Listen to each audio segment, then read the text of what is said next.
Welcome to நாகூஸ் நடபாகம். இன்றைக்கி நம்ம lunch menu recipe செய்ய போகிறோம். முருங்கைக்காய் மாங்காய் சாம்பார், சாதம் வடித்து சோயா பொரியல், மீல் மேக்கரும் கடலைப்பருப்பும் சேர்த்து பொரியல், பாகக்காய் மசாலா. இப்போ எப்படி செய்யலாம்னு பார்க்கலாம். இப்போ நம்ம முருங்கைக்காய் மாங்காய் சாம்பாருக்கு என்னென்ன வேணும்னு பார்ப்போம். ஒரு முருங்கைக்காய் நறுக்கி வச்சுருக்கேன். ஒரு மாங்காய், இது வந்து கிளிமுக்கு மாங்காய் அல்லது அரிசி மாங்காய்ன்னு சொல்லுவாங்க. ரொம்ப புளிக்காது. ரொம்ப புளிக்கிற மாங்காயாக இருந்தால் அதுக்கு ஏற்ற அளவுக்கு நீங்கள் மிளகாத்தூள் போடணும். அதிக புளிப்பாக இருந்தால் உங்களுக்கு வயிற்றுக்கும் ஒத்துக்காது. அதனால் ரொம்ப புளிப்பு இல்லாத மாங்காயாக ஓரளவுக்கு புளிப்பு இருக்கிற மாதிரி வாங்கிக்கோங்க. இதுக்கு மிளகாத்தூள், இந்த முருங்கைக்காய் மாங்காய் சாம்பாருக்கு மிளகாத்தூள், அதாவது சாம்பார் மிளகாத்தூள் கொஞ்சம் அதிகமாக செல்லும். 3 டேபிள் ஸ்பூன் எடுத்து வச்சுருக்கேன். இந்த ஸ்பூனால் 3 ஸ்பூன் எடுத்து வச்சுருக்கேன். சின்ன வெங்காயம் வந்து இந்த மாங்காயோடு சேர்ந்து கொஞ்சம் புளிப்பு சுவையோடு ரொம்ப டேஸ்ட்டாக இருக்கும். இந்த சாம்பாரில் போடுற சின்ன வெங்காயம் ரொம்ப நல்லாயிருக்கும். அதனால நான் கொஞ்சம் அதிகமாக எடுத்திருக்கேன். ஒரு கைப்பிடி எடுத்திருக்கேன். உங்களுக்கு பிடிக்காதுன்னா நீங்கள் கொஞ்சமாக குறைச்சிக்கலாம். தக்காளி பழம், இதுக்கு வந்து ஒரு சின்ன தக்காளி பழம் தான் போட்டிருக்கேன். ஏன்னா மாங்காய் வேறு புளிக்கும், நம்ம புளி வேறு ஊற்ற போகிறோம். அதனால் ரொம்ப சின்ன பழமாக எடுத்துக்கோங்க, இல்லாட்டி பாதி பழம் எடுத்துக்கோங்க தக்காளி. புளி வந்து சின்ன நெல்லிக்காய் அளவுக்கு, அதாவது அரை நெல்லின்னு சொல்லுவாங்கள்ல, அந்த அளவுக்கு புளி எடுத்திருக்கேன்.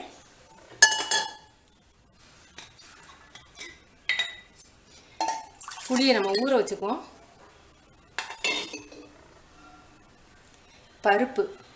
பருப்பு வந்து துவரம்பருப்பு ஒரு 25 கிராம் எடுத்திருக்கேன். 25 கிராம் அல்லது 40 கிராம் தான், அதாவது 1.5 கைப்பிடி அளவுக்கு. ரொம்ப கெட்டியாக வச்சிங்கன்னா நெஞ்ச கறிக்கும். பருப்பு அதிகமாக சாம்பாருக்கு ஊற்றுனீங்கன்னா பெரியவங்களுக்கு நெஞ்ச கறிக்கும். ரொம்ப கொலன்னு வேறு இருக்கும். அதனால் கொஞ்சமாக வேக வச்சு எடுத்துக்கோங்க.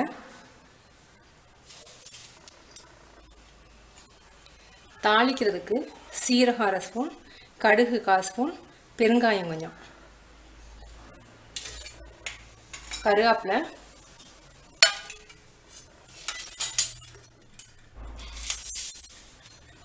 பாகக்காய் மசாலைக்கு பாகக்காய் வந்து நல்ல பிஞ்சு பாகக்காயாக 2 பாகக்காய் நறுக்கி வச்சுருக்கேன். இதில் விதை இருக்கிறது மட்டும் கனமாக இருந்துச்சுன்னா அந்த மாதிரி விதையை எடுத்துருங்க. பூண்டு ஒரு 8 பூண்டு வந்து நச்சு வச்சுருக்கேன். நீங்கள் நறுக்கி போடுறத விட நச்சு மசாலைக்கெல்லாம் நச்சு போட்டிங்கன்னா அந்த ஃப்ளேவர் ரொம்ப நல்லாயிருக்கும், சீக்கிரமாக வெந்துடும். அதனால் நச்சு வச்சுருக்கேன்.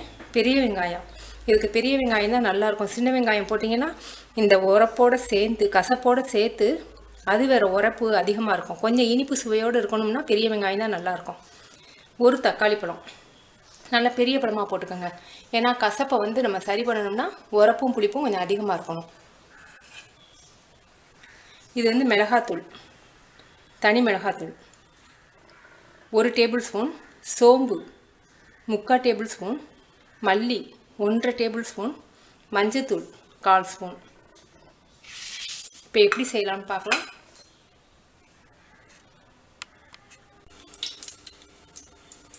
ரெண்டு ஸ்பூன் ஆயில் ஊற்றிருக்கேன். கடுகு, சீரகம்,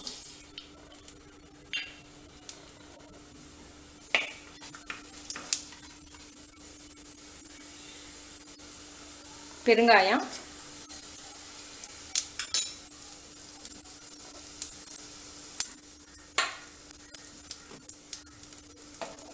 வெங்காயம், தக்காளி,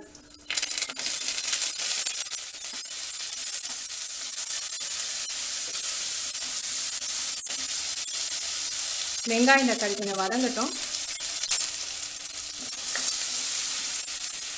இப்போ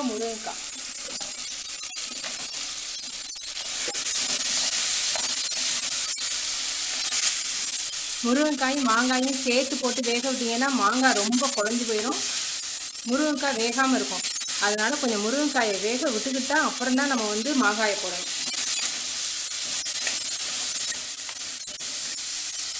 முருங்கைக்காய் கொஞ்சம் வேகட்டும், நம்ம தனியாக மாங்காயை வதக்கி வச்சுக்குவோம்.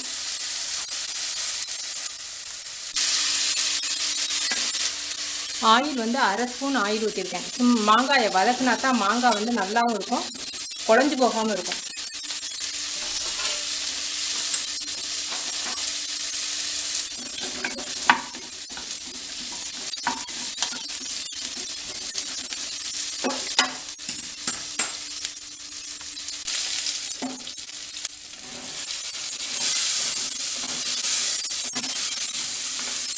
முருங்கைக்காய் கொஞ்சம் நேரம் வதக்குனீங்கன்னா தான் அந்த நல்ல வாசமாக இருக்கும். இப்போ தேவையான அளவுக்கு மிளகாத்தூள். நம்ம மாங்காய் வேறு போட போகிறோம், அதனால நான் 3 டேபிள் ஸ்பூன் போட்டிருக்கேன். உங்களுடைய மாங்காய் புளிக்கும்னா இன்னும் அதிகமாக போடணும். இப்போ புளி கரைசல் தண்ணி.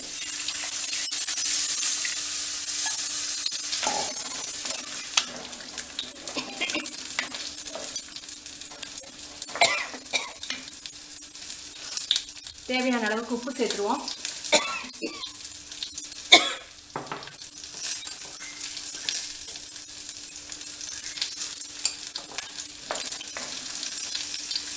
முருங்கைக்காய் கொஞ்சம் வேகட்டும். கடைசியாக தான் பருப்பு ஊற்றணும். இப்போ மாங்காய் எப்படி இருக்குன்னு பார்ப்போம்.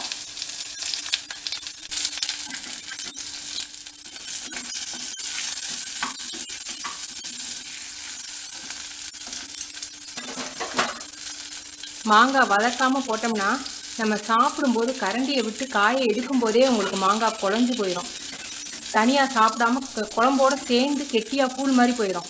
அதனால் கொஞ்சம் நல்லா வதக்கிக்குவோம்.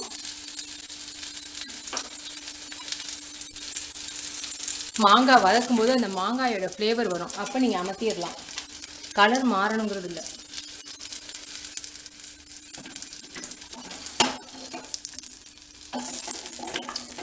இதை தனியாக எடுத்து வச்சுக்குவோம். மாங்காயை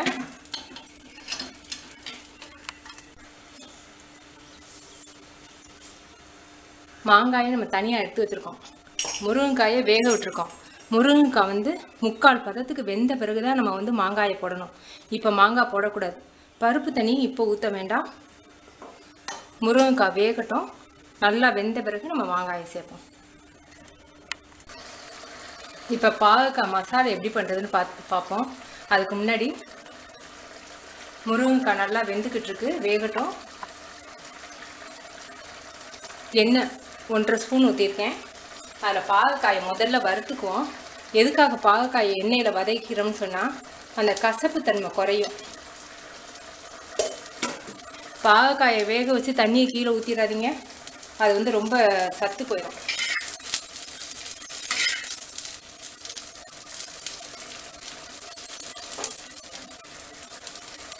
பரப்பு நாப்பில் வச்சு சிம்லேயே வச்சு நல்லா கொஞ்சம் கலர் மாறணும். மாறுற வரைக்கும் நல்லா கொஞ்சம் வதங்கட்டும் காய். இப்போ முருங்கைக்காய் அரை வேக்காடு தான் வெந்திருக்கு. அமுக்குனா அமுங்கலை, அரை வேக்காடு வெந்திருக்கு. இப்போ நம்ம அரை வேக்காடு வெந்த பிறகு நம்ம பருப்பை ஊற்றுவோம்.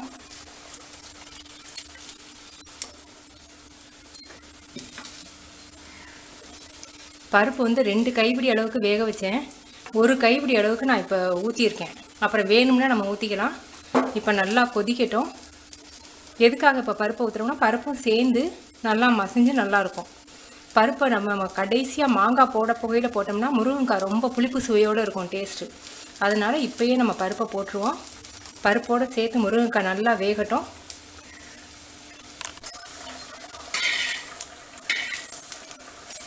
பாகக்காய் நல்லா வதக்கிட்டோம். எப்படி வதங்கியிருக்குன்னு பாருங்கள். இதிலே பாதி வெந்துடும். இப்படி எண்ணெயில் நம்ம வதக்கும் போது அதோடைய கசப்பு தன்மை கொஞ்சம் குறைஞ்சிரும். இப்போ நம்ம மசாலா போடலாம்.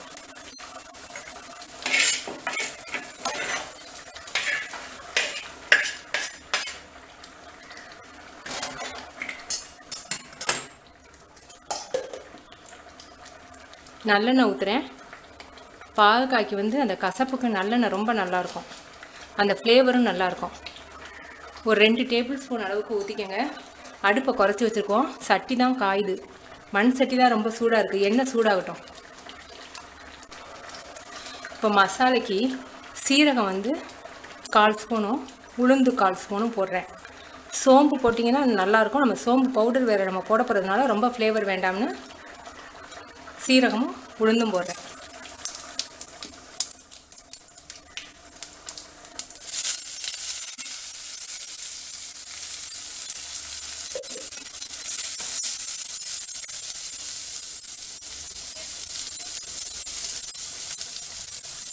வெங்காயம், பூண்டு, கருவேப்பிலை.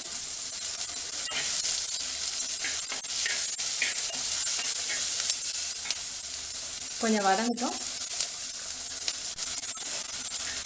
தக்காளி பழம்,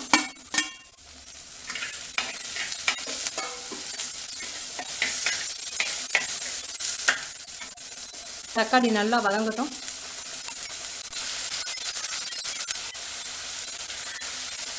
ஏற்கனவே நம்ம பாகக்காயை வந்து வதக்கி வச்சுருக்கோம். அதனால் இப்போ இதோட வந்து நம்ம மிளகாத்தூள், மல்லித்தூள், சோம்பு, மஞ்சத்தூள் எல்லாம் சேர்த்து அந்த மிளகாவுடைய பச்சை வாடை போகிற வரைக்கும் வதக்கிடுவோம். அடுப்பை குறைச்சி வச்சுக்கோங்க.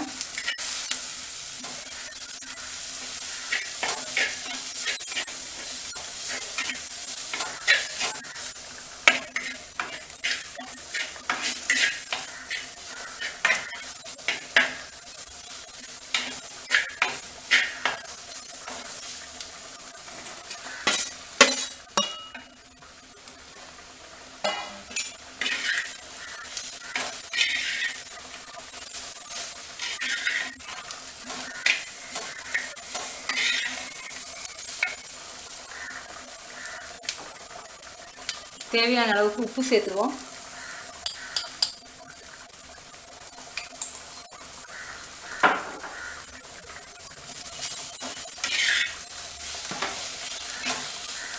தண்ணி கொஞ்சமா.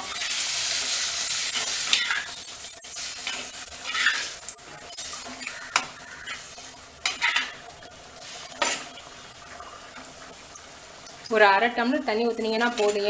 ஏற்கனவே நம்ம நைஸாக நறுக்கியிருக்கோம் பாகக்காய். எண்ணெயில் வதக்குனதுல பாதி வெந்துருச்சு. ரொம்ப குழஞ்சி போயிடக்கூடாது. இப்போ இதை வந்து நம்ம குக்கரில் ஒரே சவுண்டில் வேக வச்சிடலாம். சட்டியில் வேக விட்டோம்னா கொஞ்சம் நேரம் ஆகும். சீக்கிரம் வேலை முடிச்சிடலாம் குக்கரில் வேக வச்சு.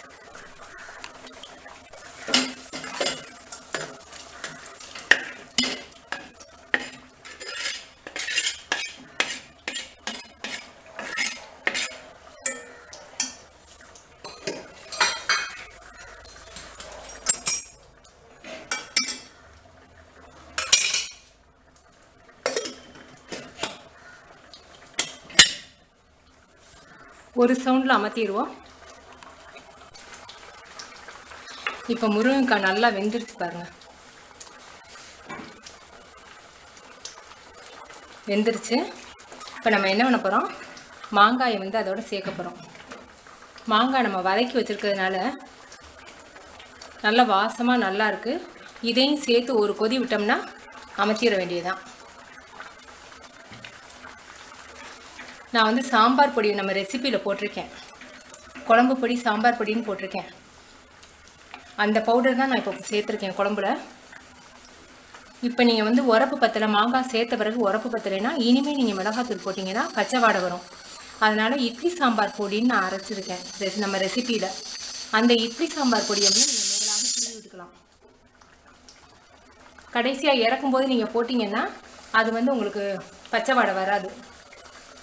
இப்போ நம்ம குக்கர் வந்து ஒரு சவுண்டு வந்துடுச்சு. நம்ம அமர்த்திடலாம். மசாலையும் ரெடி. இப்போ முருங்கைக்காய், மாங்காய் ரெண்டுமே வந்துடுச்சு.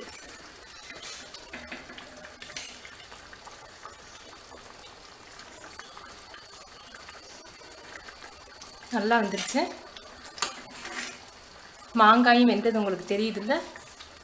தோலோடு தான் மாங்காய் போடணும். தோல் சீவிட்டு போட்டிங்கன்னா மாங்காய் போட்ட உடனே கலண்டு போயிடும். குழம்பு வந்து எவ்வளோ கெட்டியாக இருக்குன்னு பாருங்கள். நம்ம எடுத்து வச்ச பருப்பில் மிச்சம் இதுதான். இதை நீங்கள் ரசத்துக்கு யூஸ் பண்ணிக்கலாம், இல்லாட்டி மறுநாள் யூஸ் பண்ணிக்கலாம் ஃப்ரிட்ஜில் வச்சு. கெட்டு போகாது. வெந்தயம் போட்டு பருப்பு வேக வச்சிங்கன்னா கெட்டு போகாது. பருப்பு வேக வைக்கும்போது வெந்தயம் கொஞ்சோண்டு போடணும்.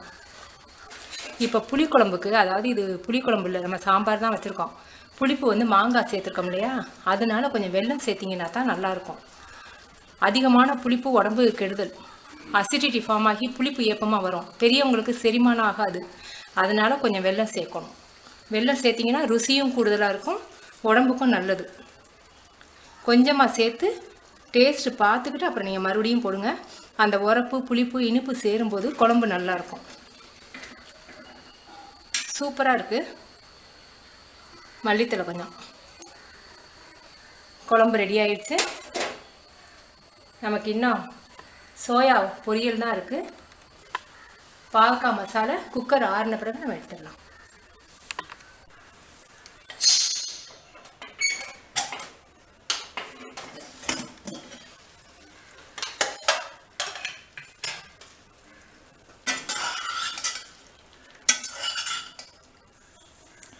நல்லா வெந்துருச்சு. தண்ணியாக இருந்துச்சுன்னா கொஞ்சம் வற்ற வச்சுக்கோங்க.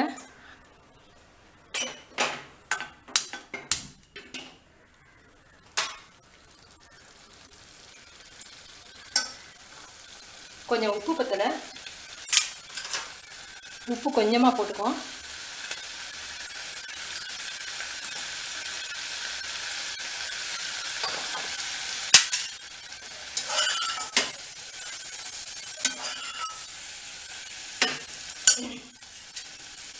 பாவக்காய் மசாலா வந்து சூப்பராக இருக்குது. இப்போ கொஞ்சமாக நெய் ஊற்றினோம்னா அந்த கசப்பு குறையும், நல்லாவும் இருக்கும். சின்ன ஸ்பூனால் ஒரு ஸ்பூன் நெய்.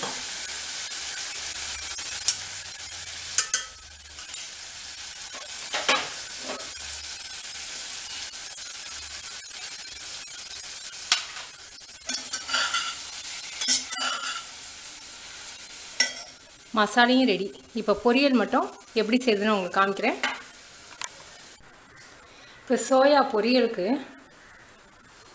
சோயா ஒரு 15 உருண்டை எடுத்துக்கோங்க. சோயா வாங்கும்போது ரொம்ப லைட் வெயிட்டாக இருக்கணும், கனமாக இருக்கக்கூடாது. அவங்க சோயா வந்து இறுக்கமாக உருட்டியிருந்தாங்கன்னா கொஞ்சம் ஹார்டாக இருக்கும். இந்த மாதிரி ஹோல்ஸ் நிறைய இருக்கணும், நல்ல லேஸாக இருக்கணும், அப்போ தான் நல்லாயிருக்கும். 15 உருண்டை எடுத்து வச்சுருக்கேன். வதக்கிறதுக்கு வெங்காயம், பெரிய வெங்காயம், கருவேப்பிலை, இது வந்து அரைச்சி நம்ம போட போகிறோம். அரைச்சி போடும்போது கொத்துக்கறி மாதிரி இருக்கும், ரொம்ப டேஸ்ட்டாக ரொம்ப ருசியாக இருக்கும். பொட்டுக்கடலை 1 டேபிள் ஸ்பூன், இந்த ஸ்பூனால் 1 டேபிள் ஸ்பூன். 3 மிளகாய், தேங்காய் 2 டேபிள் ஸ்பூன். இது சோம்பு 1/2 டேபிள் ஸ்பூன். இதெல்லாம் நம்ம வந்து வதக்கி அரைக்க போகிறோம். தண்ணி ஊற்றாமல் நுணுக்கின மாதிரி அரைக்க போகிறோம். பொரியலுக்கு வந்து கடலைப்பருப்பு 1 கைப்பிடி எடுத்து ஊற வச்சு வேக வச்சுருக்கேன். உப்பு போடாமல் வேக வச்சுருக்கேன். ஏன்னா நம்ம வந்து பொரியலில் போடும்போது பருப்பில் கூடி போயிடக்கூடாது. அதனால் உப்பு போடாமல் நல்லா வேக வச்சுக்கோங்க. நல்லா வெந்திருக்கும். அதே சமயத்தில் குழஞ்சும் போயிடக்கூடாது. இப்போ எப்படி செய்யுதுன்னு பார்ப்போம்.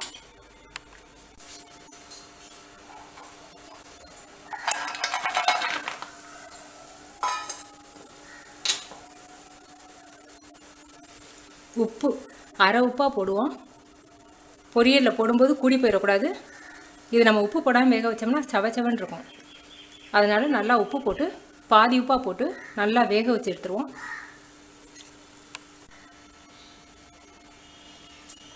இப்போ நல்லா வெந்துருச்சு.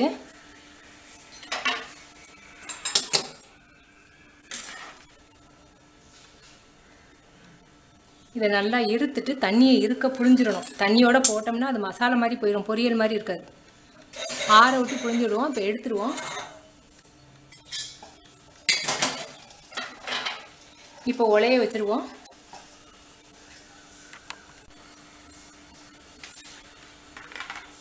உலைக்கு அரிசி வந்து 1 மணி நேரமாக ஊற வச்சு வச்சுருக்கேன். ஊற வச்சு நீங்கள் உலை வச்சிங்கன்னா அரிசி உடையாமல் இருக்கும், அதே சமயத்தில் நல்லா வெந்திருக்கும். நீங்கள் அரிசியை ஊற வைக்காமல் நீங்கள் போட்டு வடிச்சிங்கன்னா அரிசி வந்து நுணுங்கின மாதிரி போயிடும், உடஞ்சி நுணுங்கின மாதிரி குருணை மாதிரி போயிடும், ரவை மாதிரி. அதனால் ஊற வைங்க, 1 மணி நேரம் ஊற வைக்கணும். அதே மாதிரி தண்ணி மலன்னு கொதிக்கும் போது நீங்கள் அரிசியை போடக்கூடாது.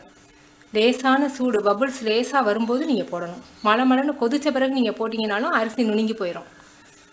குக்கரில் வடிக்கிறது வெயிட் போடும்னு பயப்படாமல் சாப்பிட்லாம். அப்படின்னா நீங்கள் ஒல்லியாக இருக்கீங்கன்னா குக்கரில் சாப்பிட்லாம் சாதத்தை வச்சு.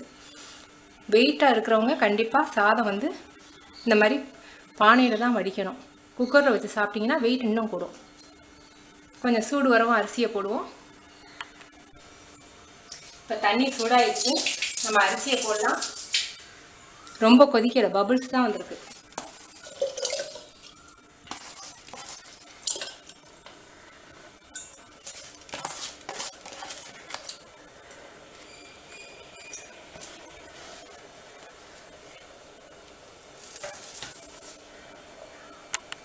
இப்போ பொரியலுக்கு அரை ஸ்பூன் ஆயில் ஊற்றிருக்கேன். அரை ஸ்பூன் ஊற்றினா போதும்.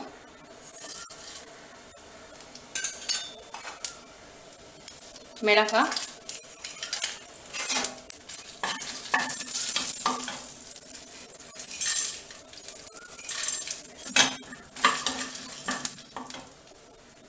கொஞ்சம் வதங்கட்டும்.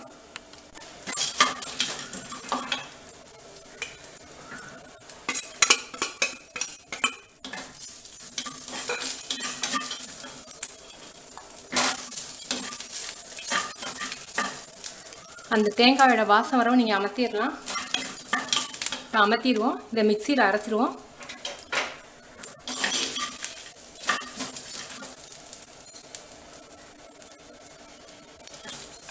இப்போ நம்ம சோம்பு, மிளகாய், தேங்காய், பொட்டுக்கடலை எல்லாம் அரை ஸ்பூன் ஆயில் ஊற்றி நம்ம வதக்கிட்டோம். இப்போ இதை மிக்சியில் அரைச்சிடுவோம். இப்போ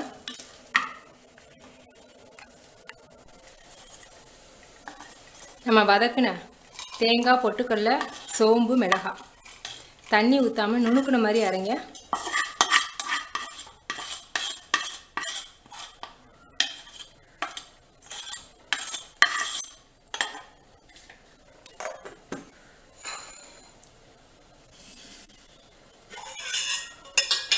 முருங்கைக்காய் மாங்காய் குழம்பு, பாகக்காய் மசாலா ரெண்டும் ரெடி. இப்போ நமக்கு சாதமும் பொரியலும் தான். இப்போ இதை அரைச்சிக்குவோம். நம்ம பவுட்ரு பண்ணிட்டோம் அதை வதக்குனதை.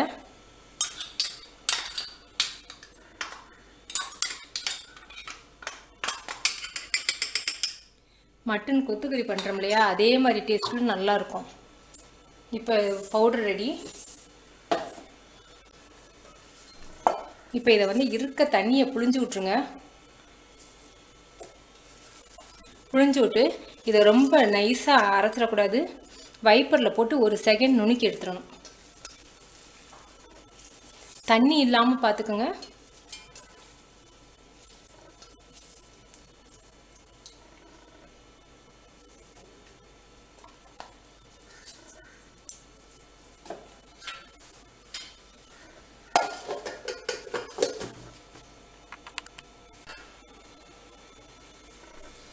இந்த மாதிரி பவுட்ரு மாதிரி வராமல் கொஞ்சம் கொத்துக்கறி மாதிரி இந்த மாதிரி இருக்கணும். இப்போ ரெடி எல்லாம். இப்போ நம்ம வதக்கலாம். 2 ஸ்பூன் ஆயில் ஊற்றிருக்கேன். உளுந்தம்பருப்பு அரை ஸ்பூன், சீரகம் 1/4 ஸ்பூன்.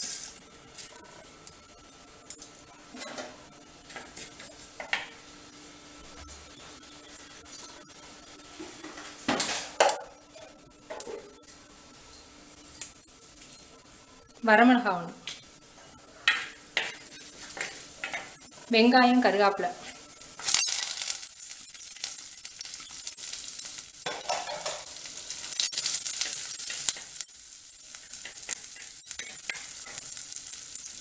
வெங்காயம் நல்லா வதங்கட்டும். இப்போ இதில் உப்பு சேர்த்துருவோம். நம்ம சோயாவில் வந்து அரை உப்பு தான் சேர்த்துருக்கோம். கடலைப்பருப்பில் உப்பு சேர்க்கலை. அதனால் தேவையான அளவுக்கு உப்பு சேர்த்துக்கோங்க.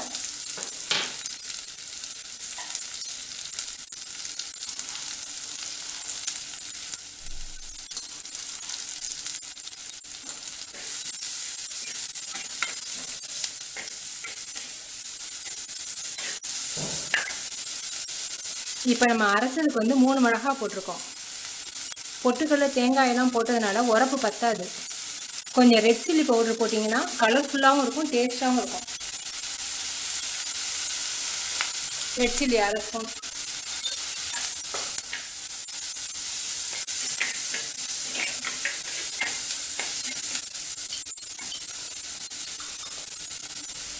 இன்னொரு 1/4 ஸ்பூன் போட்டுக்கிறேன்.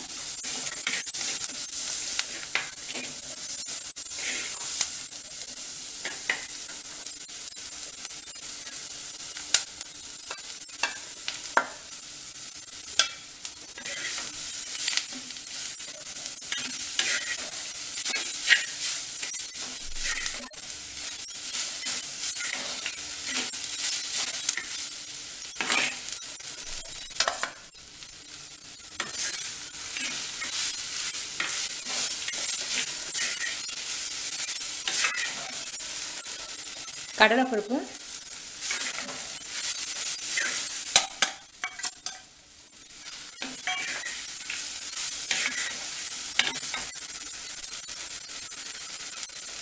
இப்போ நம்ம அரைச்சி வச்சுருக்க பொடி,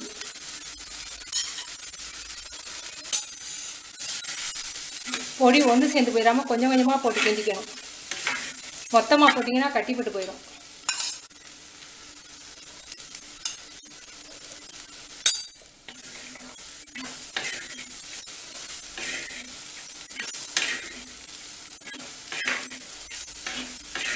இந்த தேங்காய் அது பொட்டுக்கல் எல்லாம் போட்டிருக்கிறதுனால நல்லா வாசமாகவும் நல்லா உரப்பாகவும் நல்லா இருக்குது.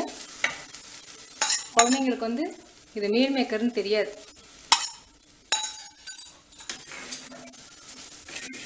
நல்லா மட்டன் மாதிரியே இருக்கும்.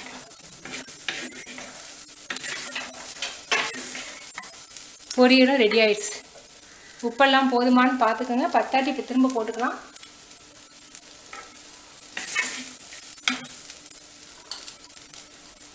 கொஞ்சம் பத்தலை.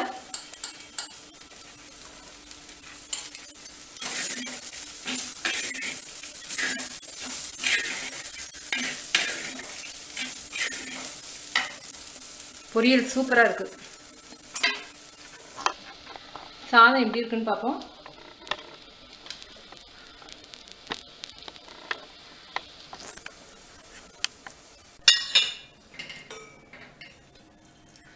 நல்லா வெந்துடுச்சு. அமர்த்திடலாம்.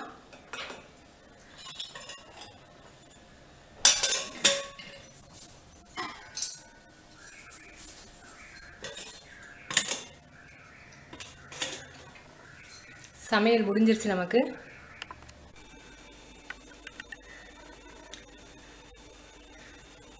நம்மளுடைய லஞ்ச் மெனு ரெசிபி ரெடி. முருங்கைக்காய் மாங்காய் குழம்பு, சாதம், சோயா பொரியல், பாகக்காய் மசாலா. நீங்கள் செஞ்சு பார்த்துட்டு உங்கள் கமெண்ட்ஸ் எனக்கு சொல்லுங்கள். தேங்க்யூ.